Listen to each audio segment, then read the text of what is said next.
For much of its history, Ireland has been considered as something of a land on the fringes and the margins of the world.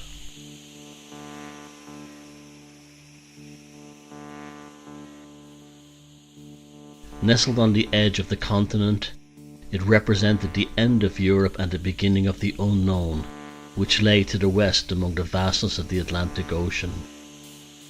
Until the arrival of the Normans in the 12th century, Ireland had remained the land where the veil between the worlds of the living and the dead, and between that of the transmigratory aspects of reality and spirit, remained forever flexible and arbitrary.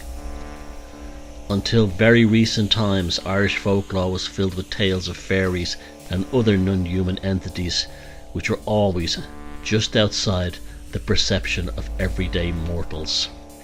Be they a shadow moving across a wall, or a strange rustling of leaves within a silent hedgerow, the world of the fairy folk, the ghosts of the departed souls, and other more malevolent creatures is never far away.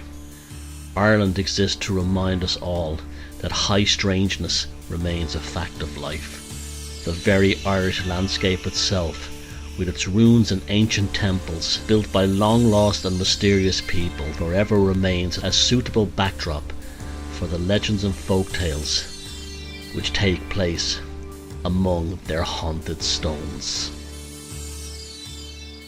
In the northwest of Ireland lies the city of Sligo, once a thriving port town, and is now the gateway to the region for visiting tourists. The landscape surrounding the town of Sligo is especially rich in folklore and ancient history.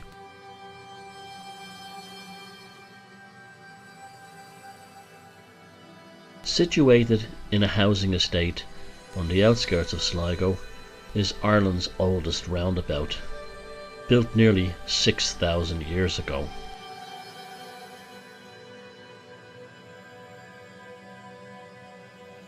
However, this traffic roundabout today is actually built around the remains of a Neolithic passage chamber dating from around 3700 BC.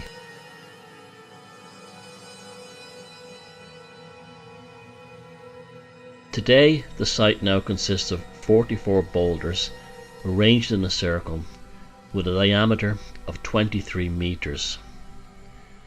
While the actual passage entrance itself is difficult to detect, the 44 stones surrounding the 23-meter circumference site remain intact, although the location originally had 4 tall standing stones.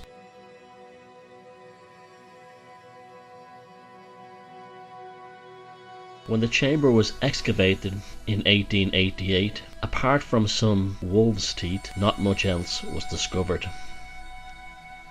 The site appears to also have an east to west solar alignment, and also appears to be aligned to the court cairn across Lough Gill at Deer Park Mountain, as well as with Queen Maeve's Mound atop the sacred Knocknarea Mountain, the Mountain of the Moon,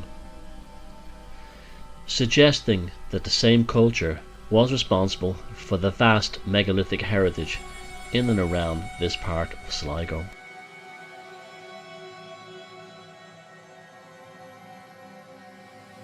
However, what really makes this roundabout significant, now called Abbeyquarter North Passage Mound, is the folklore among the residents of the surrounding houses.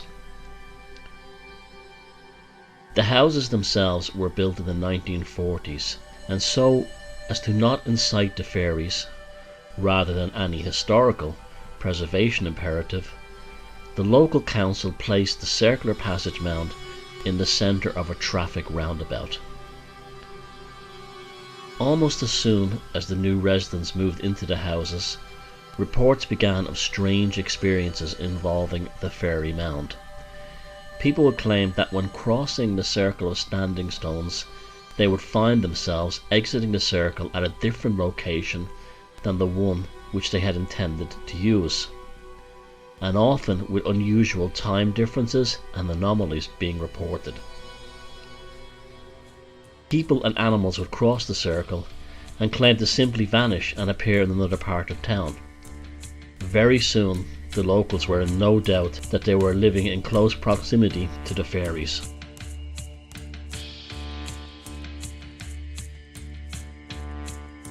The local Catholic Church soon became concerned about all this talk of fairies, and in particular the locals talking and acting as if they were still living in pagan times.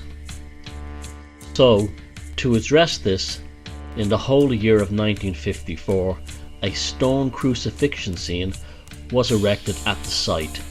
The local residents were forced to pay for it by the Catholic Church.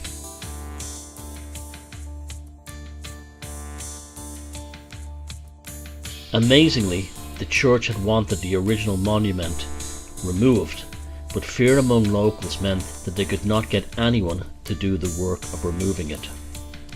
The parish priest who oversaw the project, a Father Collins, even had great difficulty convincing local workmen to remove a hawthorn tree or fairy tree sited at the centre of the circle.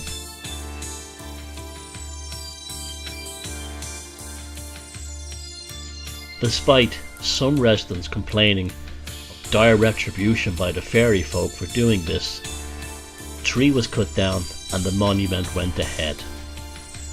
Almost immediately, 3 young men from the neighbourhood died suddenly and under tragic circumstances.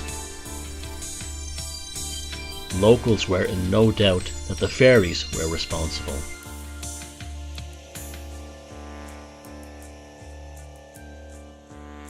To this day, the residents in and around the ancient temple of Abbeyquarter North still take time to respectfully acknowledge their non-human neighbours, as they are well aware of the wrath of angry fairies.